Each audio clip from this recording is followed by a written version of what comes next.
Hola, mi nombre es Rebeca Hernández y deseo compartir con ustedes una meditación que he titulado Ministerio y está basada en el pasaje de Marcos capítulo 1, versículos del 1 al 9. He titulado este mensaje de esa manera porque precisamente estoy tomando como base el contenido del pasaje que estamos meditando. Y en esta ocasión pues se trata del inicio del ministerio del Señor Jesús. El pasaje dice de la siguiente manera: Marcos 1, versículos del 9 al 11. Aconteció en aquellos días que Jesús vino de Nazaret a Galilea y fue bautizado por Juan en el Jordán. Y luego, cuando subía del agua, vio abrirse los cielos y al Espíritu como paloma que descendía sobre él. Y vino una voz de los cielos que decía: Tú eres mi Hijo amado, en ti tengo complacencia. En este pasaje, hablando de ministerio, si nos vamos a alguna de sus raíces, encontramos que viene del latín ministerium, que significa servicio. Entonces, este hecho de que esta palabra significa servicio, entonces nos lleva a entender que nosotros estamos en esta condición de poder tener un servicio, ya que ahora que hemos decidido seguir al Señor Jesucristo, estamos dando inicio a un ministerio dentro del reino de Dios, porque precisamente ya somos parte de ese reino de Dios. Entonces, pensando en que nosotros, al entrar en esta nueva relación con Dios, estamos iniciando un nuevo ministerio, así como el Señor Jesús lo hizo, entonces quiero invitarles a que consideremos algunas implicaciones o evidencias que encontramos en este ejemplo del inicio del ministerio de nuestro Señor Jesús, y que notemos cómo es que Dios ha obrado en nosotros, en nuestro llamamiento, en nuestro ministerio, sobre todo si ya hemos confirmado de que Dios nos ha llamado a realizar un ministerio al cual se le ha llamado o determinado ministerio especial. En el pasaje, como ya lo mencionamos, quiero iniciar con el primer punto, diciéndolo de la siguiente manera: para llevar a cabo un ministerio hay que actuar. Es la primera de las cosas con las que necesitamos contar. Hay que actuar. ¿Por qué lo he llamado de esa manera o por qué lo considero de esa manera? Pues lo encontramos precisamente en el versículo 9, que dice de la siguiente manera: Aconteció en aquellos días que Jesús vino de Nazaret a Galilea y fue bautizado por Juan en el Jordán. Cuando yo contemplo la parte central de este pasaje, estoy observando una acción, un actuar, una situación de llevar a cabo inicialmente un esfuerzo. Entonces, estoy considerando que para poder empezar un ministerio, hay que empezar por actuar. Pero también hay que considerar que se trata de tomar una decisión para iniciar el proceso. A eso es a lo que lo llamo actuar. Tomar una decisión para iniciar el proceso. Y esta acción entonces debe tener un inicio precisamente en el tiempo adecuado, y también lo encontramos precisamente en este pasaje. Este actuar en tiempo adecuado lo encontramos en la primera parte de este versículo, que dice así: aconteció en aquellos días. Cuando yo leo esta primera parte de aconteció en aquellos días, entonces viene la reflexión: bueno, ¿qué acontecía? ¿O qué aconteció en aquellos días? Y quiero responder a esa pregunta, o deseo responder a esa pregunta, de la manera en que lo hace el evangelista Mateo. Ya les había mencionado en otras ocasiones que el evangelista Mateo, Lucas, tienden a tener más información sobre un evento, más información de la que Marcos ha descrito o ha considerado. Entonces, quisiera que pudiéramos considerar, pues, qué estaba ocurriendo descrita con los pasajes anteriores. Dice en Mateo 3, versículo 1 y 2. En aquellos días vino Juan el Bautista predicando en el desierto de Judea y diciendo: arrepentíos, porque el reino de los cielos se ha acercado. Esta es la primera información concreta que tenemos acerca de qué estaba ocurriendo en aquellos días. Pues Juan venía, empezó a hacer su ministerio en el cual estaba predicando: arrepentíos porque ya viene el reino de los cielos. Y en Marcos 1:4 se nos describe la importancia de ese arrepentíos. Dice en el versículo 4: bautizaba Juan en el desierto y predicaba el bautismo de arrepentimiento para perdón de pecados. Entonces, en concreto, recordamos que no podemos contar con el arrepentimiento sin, más bien el perdón de los pecados necesita del arrepentimiento para que se pueda llevar a cabo el perdón de los pecados. Y esto era apremiante porque el reino de los cielos ya estaba cerca y estaba listo para poder llevarse a cabo ese perdón de pecados, entrando precisamente ya en ese ámbito del reino de los cielos. Bueno, entonces encontramos que ese era el tiempo adecuado. Por lo tanto, para iniciar un ministerio hay que actuar en el tiempo adecuado. No nada más se trata de actuar en el tiempo adecuado, sino también actuar en el lugar indicado. La parte B del versículo 9 dice que Jesús vino de Nazaret de Galilea y luego vino al Jordán. Entonces estamos hablando de dos lugares que representan eventos o sucesos que se llevaron a cabo de manera particular. Y quisiera empezar con lo que corresponde al Señor Jesús. ¿Qué significaba Nazaret para él? Por lo menos lo que podemos encontrar con relación a qué significaba Nazaret para el Señor Jesús.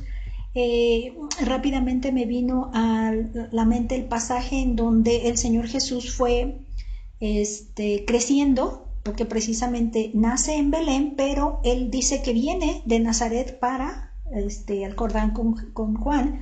Entonces aquí la parte importante es qué significaba Nazaret o qué estaba ocurriendo en Nazaret.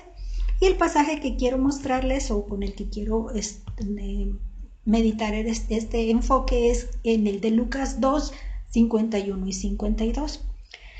El antecedente de este pasaje quisiera mencionarlo también. El Señor Jesús está alrededor de unos 12 años, que ese es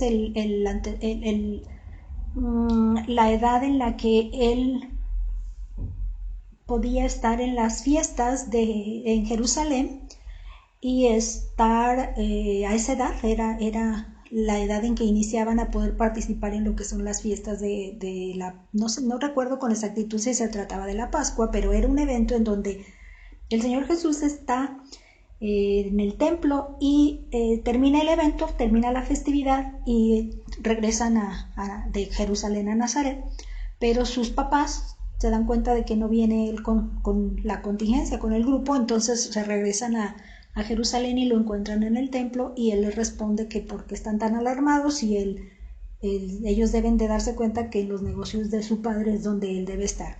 Entonces este evento está precisamente antecediendo a este pasaje donde vamos a leer ahora o meditar ahora, que dice Lucas 2, 51 y 52. Y descendió con ellos y volvió a Nazaret y estaba sujeto a ellos. Y su madre guardaba todas estas cosas en su corazón. Y Jesús crecía en sabiduría, en estatura, en gracia para con Dios y los hombres. Este comentario, ese mensaje que dice ahí que su madre guardaba todas estas cosas era precisamente por lo que expresó el Señor Jesús en ese momento en que lo encontraron.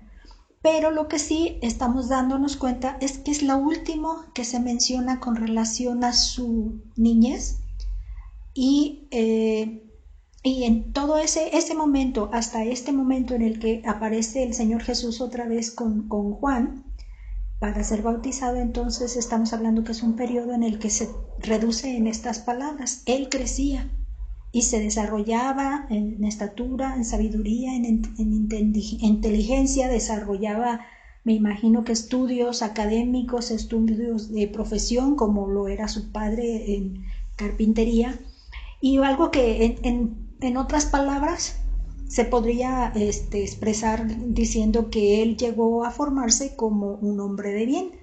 Era bien visto por todos los de su comunidad y era bien visto, era agradable a los ojos de Dios. Entonces, ¿qué estoy llegando así a la conclusión con este pasaje? Pues que él sale del lugar o llega del lugar donde vive y deja o tiene que dejar, sí, tiene que dejar lo que está haciendo, tiene que dejar esa condición cómoda en la que se encontraba para llegar precisamente al lugar adecuado.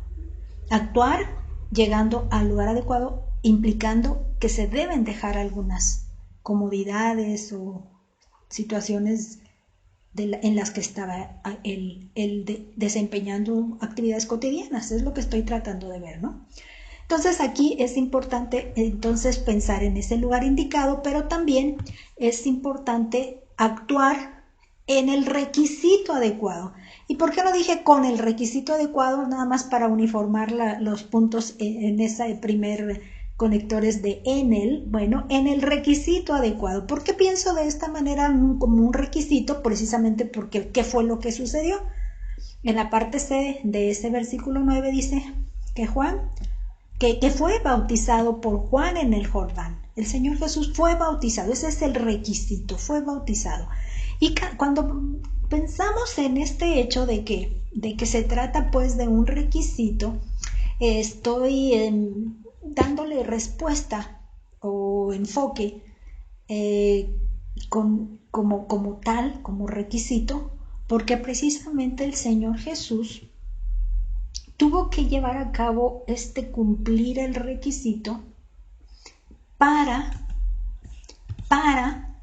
cumplir en todo nuestra semejanza. ¿Sí? Él tiene que actuar en el cumplimiento de este requisito para cumplir en todo nuestra semejanza. ¿Qué quiero decir con este hecho? Bueno, pues el pasaje de Mateo 3, del capítulo 3, versículos del 13 al 17, narran el encuentro que tuvo Juan con Jesús cuando va él a bautizar, a que Juan lo bautice. Y las palabras que Juan le responde son las que me hacen el de enfocar este punto con el hecho de que él toma semejanza. Y vamos a entender por qué. Vamos a leer el pasaje, Mateo 3, del 13 al 17. Dice: Entonces Jesús vino de Galilea a Juan al Jordán para ser bautizado por él. Mas Juan se le oponía diciendo: Yo necesito ser bautizado por ti, ¿y tú vienes a mí? Pero Jesús le respondió: Deja ahora, porque así conviene que cumplamos toda justicia. Entonces le dejó. Y Jesús, después que fue bautizado, subió del agua, y he aquí los cielos le fueron abiertos, y vio al Espíritu de Dios que descendía como paloma y venía sobre él. Y hubo una voz de los cielos que decía: Este es mi Hijo amado, en quien tengo complacencia. Como resalté en la imagen, en la imagen que tienen aquí enfrente, estoy observando que el Señor Jesucristo no tenía razón de ser bautizado con el propósito con el que Juan estaba llevando a cabo el bautismo, que esto es una muestra de arrepentimiento para poder obtener un elemento importante el perdón de pecados. Sí, es una situación que van enlazadas, que decíamos anteriormente que había que confesar los pecados para poder entrar en esa condición de arrepentirse de los pecados. Él, en esta situación de que no encaja su condición de pecado en este bautismo, entonces es que tomamos lo siguiente. Él dice, yo necesito ser bautizado por ti y tú vienes a mí. Entonces Juan se estaba colocando en el lugar en el de la persona que necesita ser digno de arrepentimiento. Entonces lo que estamos entendiendo pues es que el Señor Jesús está tomando ese lugar en la persona, en este ejemplo de Juan, pero también en el ejemplo de todos y cada uno de nosotros. Él tomó la semejanza de un cuerpo de pecado, y aunque él fue perfectamente puro y sin mancha, en el bautismo él fue lavado, pero fue lavado por causa de nosotros o en lugar de nosotros. Esa sería la primera situación de requisito cumplido que necesitaba. No solo entonces sería en este caso para cumplir todo para cumplir en todo la semejanza de nosotros, sino también para cumplir en todo la justicia de Dios. ¿Y dónde o cómo es que encontramos este hecho de la justicia de Dios? Pues precisamente lo encontramos en la segunda parte de ese pasaje. Más bien estamos encontrando la respuesta precisamente en el pasaje de Lucas, que es otro de los evangelistas donde narra también los sucesos relacionados con el bautismo de Juan.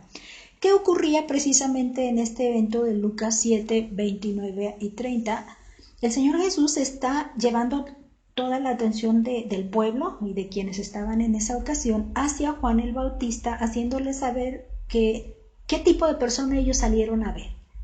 Ya habíamos hablado que una de las características que tenía era que él comía langostas y miel silvestre. No eran alimentos de reyes, y les hacía saber que en realidad no fueron a ver a alguien digno de un palacio. Entonces estas condiciones esta situación le antecede este pasaje, y luego que termina hablándoles de la función que Juan estaba realizando y el papel que él venía realizando. Entonces entra este pasaje, vamos a leerlo. Dice: y todo el pueblo y los publicanos, cuando lo oyeron, justificaron a Dios bautizándose con el bautismo de Juan. Mas los fariseos y los intérpretes de la ley desecharon los designios de Dios con respecto de sí mismos, no siendo bautizados por Juan. ¿Qué es lo que quiere decir este pasaje para entenderlo mejor? Pues que todo el pueblo y todos los publicanos aceptaron que Dios era justo y se bautizaron cumpliendo los requisitos que Dios estaba estableciendo precisamente para hacer válida esa justicia. ¿Sí? Entonces, ese acto estaba dándole crédito a Dios de que estaban dispuestos a someterse a ese requisito porque consideraban que realmente ellos necesitaban arrepentirse y por lo tanto aceptaban en este caso que Dios era justo y que pues lo que él pidiera era justo. En cambio, también vamos a darnos cuenta de que en este hecho de que cumple la justicia de Dios, no nada más lo quiero ver este mismo evento, no nada más lo quiero ver con el hecho de cumplir la justicia de Dios, sino también cumplir la obediencia a Dios. Ese es el tercer enfoque en que quiero considerar este pasaje, que este requisito del bautismo lo estaba llevando a cabo para cumplir en todo la obediencia a Dios. Y precisamente decía que en este mismo pasaje es en donde estamos encontrando este hecho de obediencia basando o poniendo nuestra atención al papel que los fariseos y los intérpretes de la ley tuvieron, o la posición en la que se encontraron cuando se trataba de darle crédito a ese hecho, a ese requisito de bautizarse. Dice el pasaje, lo voy a leer completo con la diferencia es que estoy viendo este mismo pasaje pero con la versión Spanish, la Biblia de las Américas. Entonces varía un poquito, pero creo que enfoca de una manera más clara este hecho que quiero resaltar. Dice, cuando todo el pueblo y los recaudadores de impuestos le oyeron, reconocieron la justicia de Dios siendo bautizados con el bautismo de Juan. Pero los fariseos y los intérpretes de la ley rechazaron los propósitos de Dios para con ellos, al no ser bautizados por Juan. Entonces, todo el pueblo reconoció la justicia de Dios por el bautismo, pero los fariseos rechazaron los propósitos de Dios para con ellos. Entonces, esta sería la manera en que podemos entender que también estaba siendo obediente en este plan de llevar a cabo el bautismo. Entonces, hay un pasaje que encontré en uno de los comentarios, hay un texto que encontré, un comentario que quiero compartir con ustedes, que precisamente como que nos hace un poco más claro por qué en el caso no se trata de que el Señor Jesucristo estuviera siendo digno de arrepentirse, sino la condición de semejanza que estaba representando. Y precisamente este es el texto, se los voy a leer. Dice, sin embargo, fue bautizado para asumir la culpa del pecador, estando a su lado y por él, e identificándose con su suerte. Este mensaje lo encontré en un comentario que se llama Through the Bible, Day by Day, del autor F.B. Meyer. Bueno, ahí ya se los pronuncio en español porque no lo tengo claro cómo se pronuncia. Pero cuando yo entiendo, dice, para asumir la culpa, entonces me fui a buscar el sentido de asumir y encontré apropiarse o tomarse a sí mismo, como asumir las deudas de otros. Esto lo encontré en el diccionario Webster. Entonces está tomando el lugar está asumiendo, tomarse a sí mismo para pagar las deudas de otros. En este sentido es que el Señor Jesucristo cumple y lleva a cabo el bautismo del que estamos ahorita hablando. Ahora, esta sería como parte de la respuesta que venimos mencionando, el actuar. Todo esto me trae a la memoria mi testimonio de llamamiento que quisiera compartir con ustedes como parte de las ilustraciones, y a la vez para animarle a que cada uno de ustedes que ha recibido un llamamiento también del Señor pueda ponerse un poquito en comparación con estos puntos en los que hemos estado meditando en este momento. Yo, por ejemplo, cuando recién terminaba mi adolescencia, ya había sido parte de los líderes de jóvenes de los adolescentes, y ahora pasaba a ser parte de la Unión de Jóvenes de la Primera Iglesia Bautista de Guadalajara. En aquellos días, así como hace la referencia el texto, me enteré que se llevarían a cabo las reuniones plenarias de los jóvenes de las iglesias de nuestra región, y decidí ir. Se llevó a cabo ya toda la asamblea, llegaron los momentos de los nombramientos, y hubo varias comisiones en las que las personas que habían sido nombradas declinaban. No declino. Y eso me llamó mucho la atención. Cuando esto sucede, por lo general, se queda vacante ese puesto, y los que quedaron como líderes oficiales en esa ocasión que se hicieron los nombramientos, se encargan de conseguir quienes ocupen esos puestos durante el periodo, si es de 1 año o 2 años, según les corresponda la duración. Entonces, esta situación que yo presencié en este momento me llevó a decidir proponerme a mí misma por uno de esos cargos. No recuerdo si fue el de oración o el de evangelismo. Eran dos cargos que no habían sido electos, no tenían un candidato electo.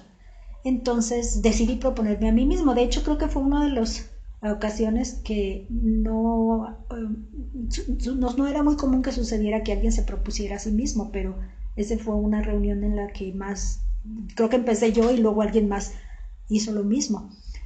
Entonces, bueno, me aceptaron la propuesta y ahí comenzó mi ministerio en el trabajo juvenil.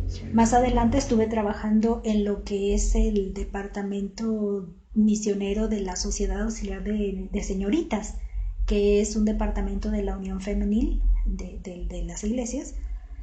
Y empecé a trabajar pues con este departamento dentro de las actividades, no nada más de mi iglesia, sino también de las actividades en la ciudad.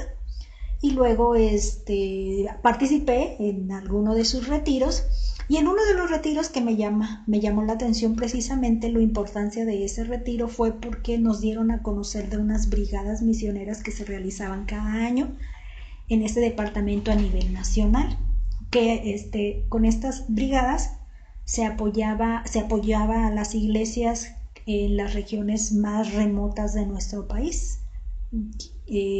Yo decidí participar y mi primer viaje en estas brigadas fue yendo a Oaxaca con los zapotecas.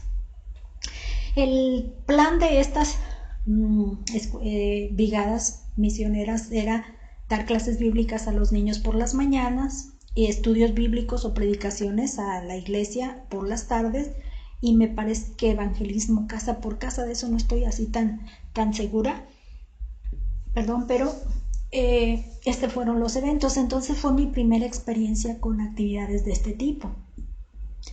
Yo seguí participando en actividades a nivel nacional con relación a las señoritas y llegué a lo que fue su retiro nacional de la sociedad ahí en la ciudad de Tlaxcala. Era la sede, había una hacienda ahí, no recuerdo el nombre de la hacienda, pero fui y también se llevaron a cabo en esa ocasión nombramientos. Me parece que eran para 2 años y fue nombrada presidenta nacional. En ese nombramiento, con ese nombramiento fue que seguí participando en las brigadas misioneras, y recuerdo haber estado en la ciudad de Becal, en Campeche, y otro de los eventos de brigadas misioneras que tuve fue en Huitzilingo, en Tamazunchale, y en el estado de Hidalgo. Esto fueron algunas de las cosas que estuve realizando, aunado al trabajo regional, al trabajo de la Confederación. Yo considero que aquí es donde empecé a tener el actuar de la respuesta a lo que Dios estaba ya trabajando con relación a los jóvenes, con relación a las brigadas misioneras. Entonces yo me ubico precisamente en esta etapa con relación a este primer actuar que estamos considerando. Ok, entonces avanzando en el pasaje en el que estamos reflexionando, no solamente para llevar a cabo un ministerio hay que actuar, sino también hay que confirmar. ¿Dónde encuentro este hecho y quién es el que confirma? Aquí lo encontramos precisamente en el versículo 10. Dice: y luego, cuando subía del agua, vio abrirse los cielos y al Espíritu como paloma que descendía sobre él. En este pasaje lo que estamos encontrando es que Dios es el que confirma el llamado. Entonces, cuando ya se ha actuado, entonces Dios se encarga de la confirmación. Y lo primero que encontramos en esta confirmación, pues, es que es una confirmación al instante. Entonces, en estos versículos en esta parte del versículo 10 lo podemos entender o encontrar. Y luego, cuando subía del agua, y luego, aunque esta palabra en nuestro contexto pudiera significar algo muy tardado, después de mucho, en otra versión, en Spanish, la Biblia de las Américas, encontré que inmediatamente enseguida, al instante, son sinónimos de y luego. Entonces no significa algo muy tardío, sino algo inmediato. Por lo que aproveché para encontrar como sinónimo y tomé precisamente la última que mencioné, al instante. Esa sería la primera forma de confirmar. Al instante fue que se hizo la confirmación. Otra manera de confirmar que podemos encontrar en este pasaje es con su presencia. Esa sería la segunda, con su presencia. Y en la parte B encontramos, dice, vio abrirse los cielos. Vio abrirse los cielos. Con este hecho de abrirse los cielos, encontramos otra palabra que se usa con este mismo sentido, pero nosotros se tradujo de otra manera. Y déjenme mostrarles cuál es el pasaje y cuál sería la parte sinónima que se encontraría aquí. Este pasaje de abrirse los cielos, la encontramos ahora en Isaías 64, 1 y 2. No me voy a ir hasta el 7, solo 1 y 2 para centrar la idea. Dice, oh, si rompieses los cielos y descendieras y a tu presencia se escurriesen los montes, como fuego abrasador de fundiciones, fuego que hace hervir las aguas, para que hicieras notorio tu nombre a tus enemigos y a las naciones, y las naciones temblasen en tu presencia. Esta es una exclamación, un anhelo. Entonces vean cómo aquí la expresión es rompieses los cielos, que precisamente es lo que veníamos hablando. Se abrió es la misma palabra en griego original que se usa como romperse. Y aquí precisamente el profeta Isaías se expresa de esta manera para representar el día de venganza y de redención de Dios. Entonces podemos hacer un poco de entendimiento con este texto de que Jesús vio la gloria de Dios en ese momento, como si nos permitiera abrir una ventana para mirar hacia adentro. Esta sería la idea. Encontré otro comentario que también quiero compartírselos. Este es de Matthew Henry y dice de la siguiente manera. Dice, nosotros vemos los cielos abiertos para nosotros cuando percibimos el Espíritu descendiendo y trabajando sobre nosotros. El buen trabajo de Dios dentro, o sea, de nosotros, es la más segura evidencia de su buena voluntad hacia nosotros. Entonces, entendiendo esto, dije, ok, vamos a ver Matthew Henry, vamos a ver qué encontré de Matthew Henry. Él fue un ministro y un autor inconformista, nacido en Gales, pero que pasó gran parte de su vida en Inglaterra. Él es mejor conocido por el comentario bíblico de 6 volúmenes, exposición del Antiguo y Nuevo Testamento. Esto fue del 1662 a 1714 su tiempo de vida. Me sorprendo de Matthew Henry porque es muy extenso en sus explicaciones y este pasaje me pareció excelente para situarnos cómo sería nuestra representación de ver los cielos abiertos y con relación también a lo que sucedió con el Espíritu Santo que descendió y que bien se aplica para precisamente la narración que venimos contando. Entonces estamos hablando de que él tiene la oportunidad de ver los cielos abiertos y con esto está, como ya veníamos comentándolo, confirmando con su presencia el hecho de este llamamiento que le está haciendo. Pero no nada más con su presencia, precisamente la segunda parte de este pasaje, que es el de y al Espíritu como paloma que descendía sobre él, sería con su bendición, porque el Espíritu Santo es una bendición. Cuando recibimos a Cristo en nuestro corazón, el regalo que viene con la recepción del Señor Jesucristo es el Espíritu Santo, pero dentro o con el regalo del Espíritu Santo también recibimos poder, dones, el proceso de santificación. Por eso lo refiero como una bendición. Y precisamente el pasaje con el que podemos meditar más este enfoque. Quiero hacer como un cierre con relación a este punto, relacionando el evento del bautismo como la inmersión que se llevó a cabo y el hecho de la bendición que fue lo que recibió al posarse el Espíritu Santo sobre él a la salida del agua o ir subiendo ya del agua. Y algo que relaciono con este evento está ubicado en el libro de la ley en el Levítico, cuando Dios le manda a Moisés apartar a Aarón y a sus hijos para ministrar delante de él en el tabernáculo. Entonces vamos a leer qué evento se llevó a cabo con ellos y vamos a ver la semejanza que tiene con este otro del bautismo del Señor Jesús. El texto es en Levítico 8, versículos del 5 al 9. Dice: y dijo Moisés a la congregación: esto es lo que Jehová ha mandado hacer. Entonces Moisés hizo acercarse a Aarón y a sus hijos y los lavó con agua, y puso sobre él la túnica y le ciñó con el cinto. Le vistió después el manto y puso sobre él el ephod y lo ciñó con el cinto del ephod y lo ajustó con él. Luego le puso encima el pectoral y puso dentro del mismo los urim y tumim. Después puso la mitra sobre su cabeza y sobre la mitra enfrente puso la lámina de oro, la diadema santa, como Jehová había mandado a Moisés. Esta sería la primera parte en donde estamos hablando con lo que les estoy resaltando precisamente aquí. Lavó con agua, entonces estamos semejando lo que es el bautismo.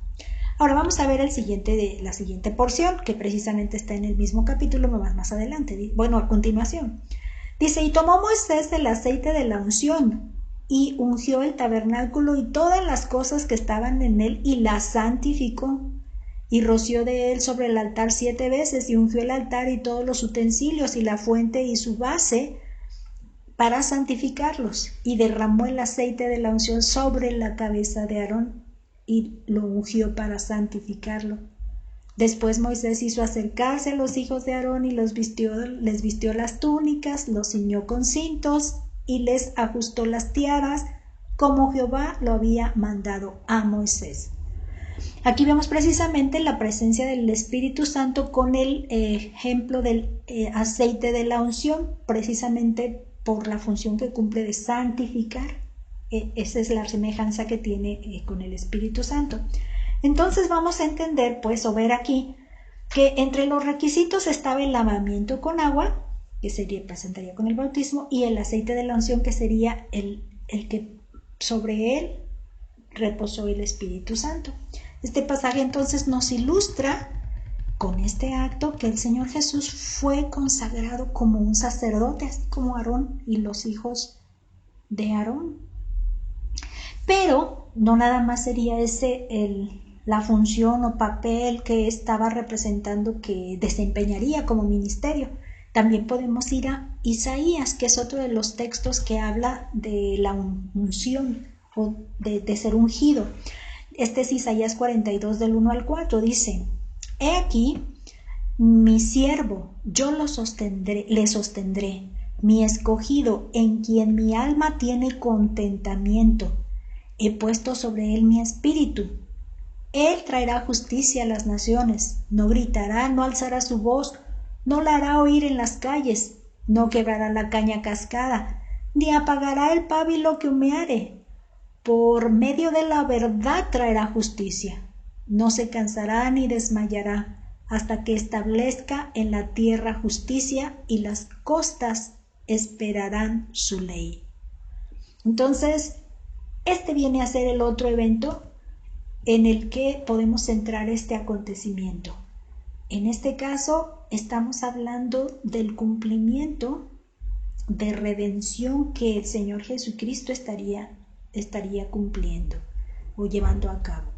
Entonces Isaías también profetiza sobre esto, y precisamente Otro comentario que me resalta esta función, pues lo encuentro en la Biblia Cambridge for Schools and Colleagues, que dice así, dice, fue consagrado solemnemente a su oficio como redentor, o sea, que el que rescata. Y precisamente la Biblia de Cambridge para las escuelas y colegios es un conjunto de comentarios bíblicos publicados en partes por Cambridge University Press a partir de 1882 en adelante. Y el obispo anglicano que estuvo fue John Peroune, fue el editor general.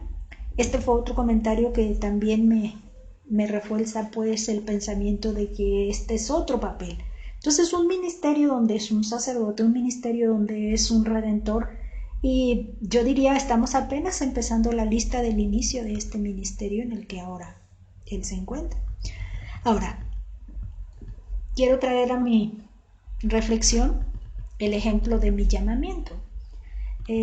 Yo estoy mencionando cómo fue mi inicio de llamamiento, en donde me estoy encontrando ahora en el momento de llevar a cabo brigadas misioneras y llevar a cabo eventos a nivel regional en Guadalajara, en mi ciudad, a nivel.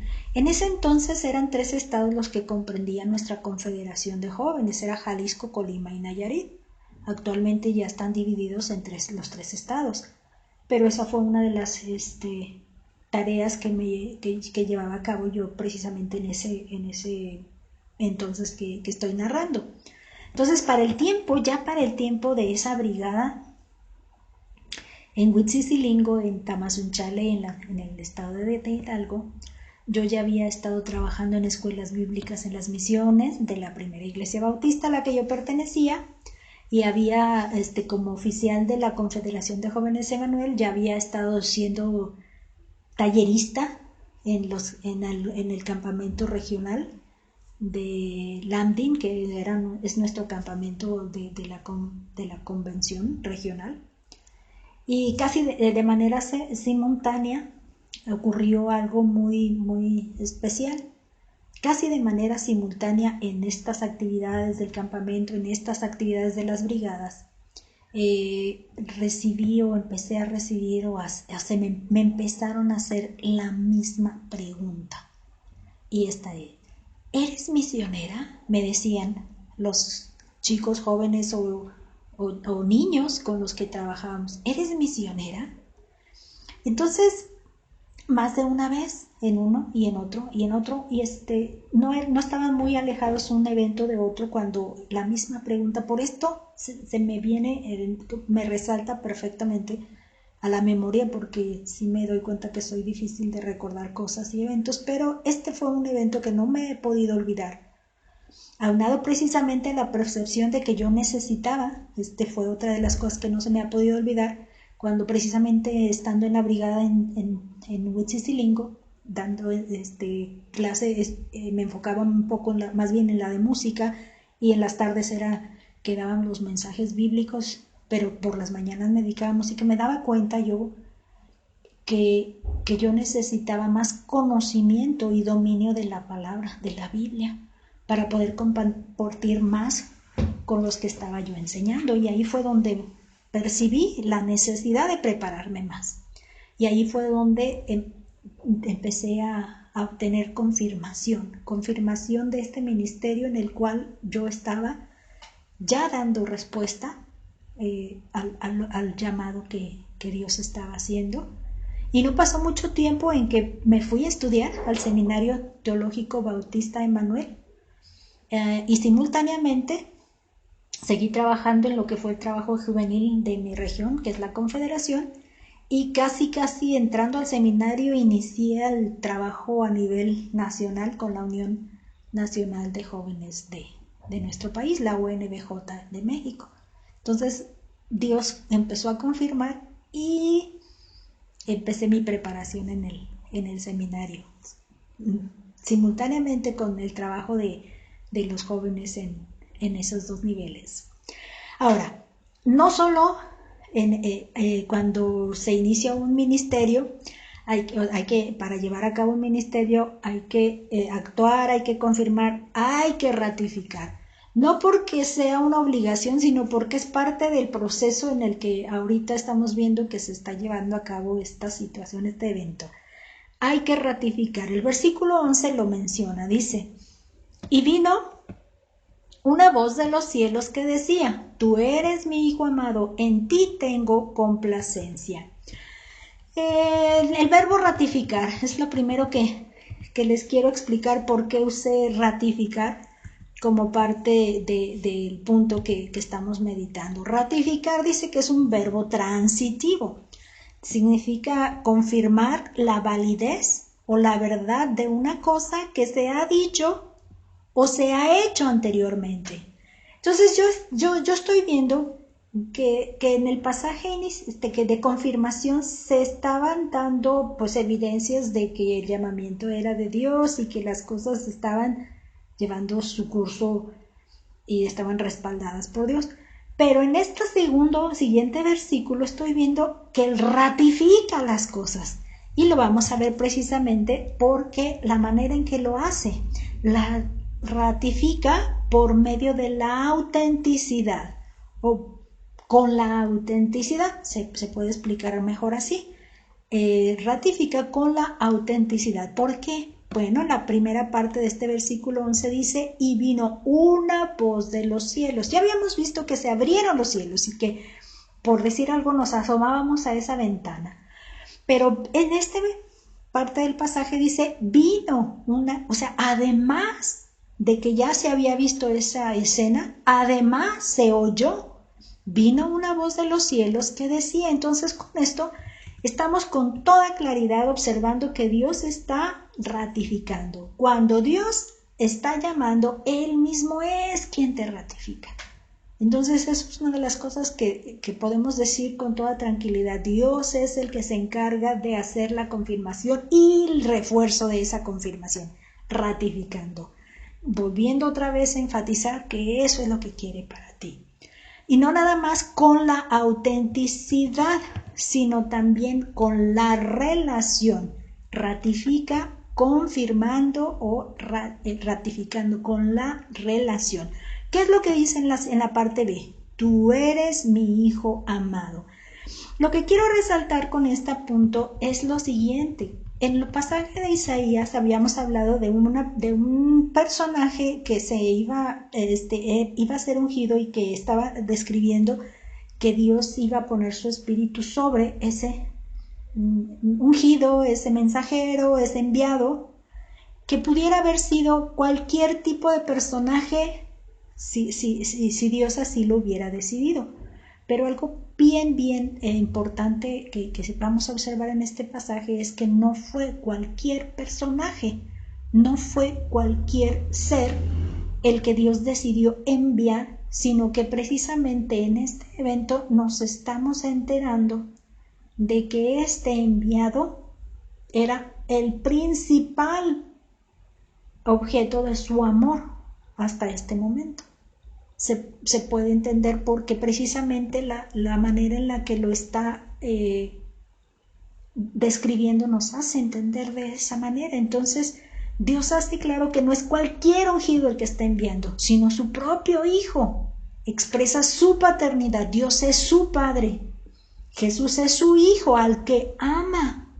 Y aunque es el que ama, con todo eso, a Él es al que lo está enviando.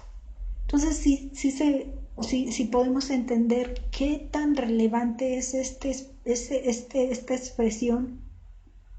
No es cualquiera, Él es mi Hijo, el que yo amo y se los estoy enviando.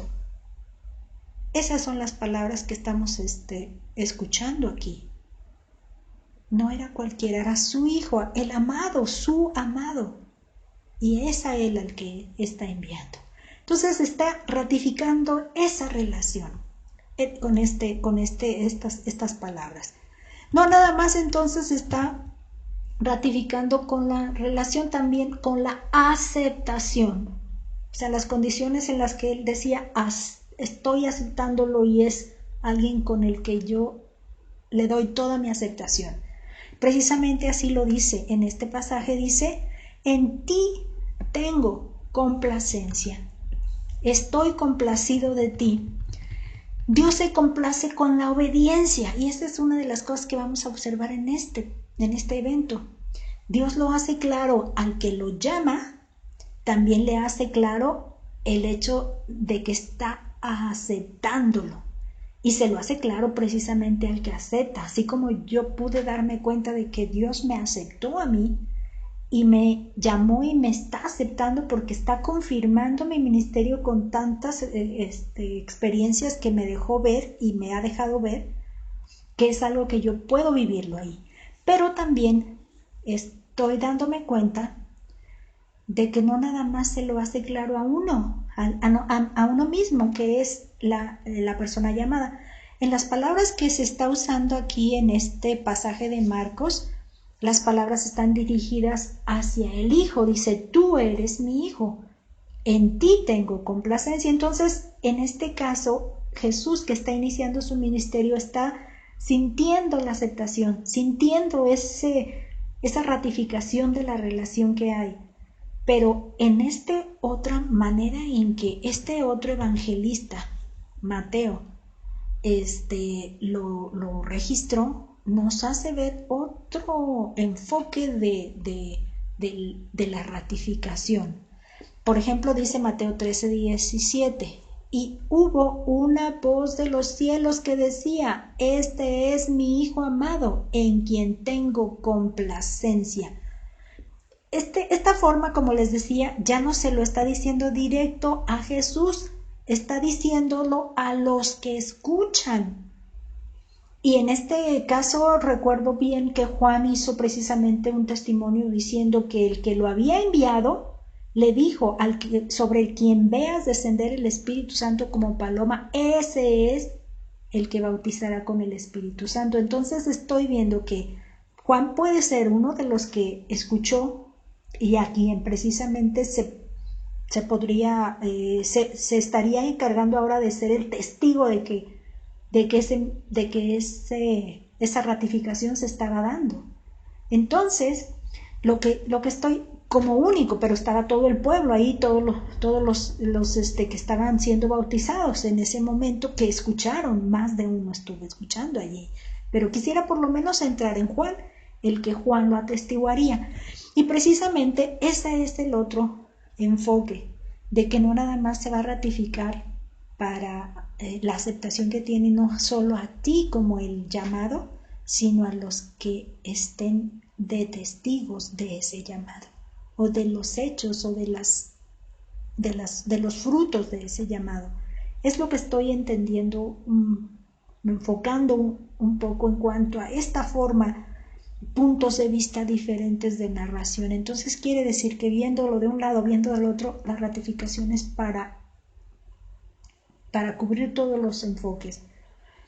Esto es algo que en realidad me hace sentir bastante confianza, porque como conclusión quiero llegar a lo siguiente. Dice, hoy en día Dios sigue llamando a servir en su obra, y él está listo para ver el actuar de nosotros, aceptando ese llamado o rechazando. Cuando la respuesta es sí, inmediatamente lo que Dios hace es confirmar ese llamado, dando bendición en el ministerio. Y más aún, lo que Dios hace es ratificar ese llamamiento a ojos no solo nuestros o tuyos, sino ojos de otros. Y algo que sí resaltó conmigo esta conclusión pues a la que estamos llegando es el pasaje de Romanos 11:29, que dice, porque irrevocables son los dones y el llamamiento de Dios, lo que me hace sentir toda la confianza de que a pesar del tiempo su llamamiento prevalece, porque Él no se va a arrepentir de haberte llamado. Y aunque yo me dediqué a hacer otro tipo de preparación más de tipo académica en todo este último tiempo, Estoy convencida de que Dios no ha retirado su llamado de mí. Así como yo creo que a cualquiera de los que estamos escuchando este mensaje pudiera estar recibiendo el llamado de Dios, y que Dios puede ser paciente y no va a dejar de lado el llamamiento, sino que su llamamiento prevalece. Que el Señor les bendiga.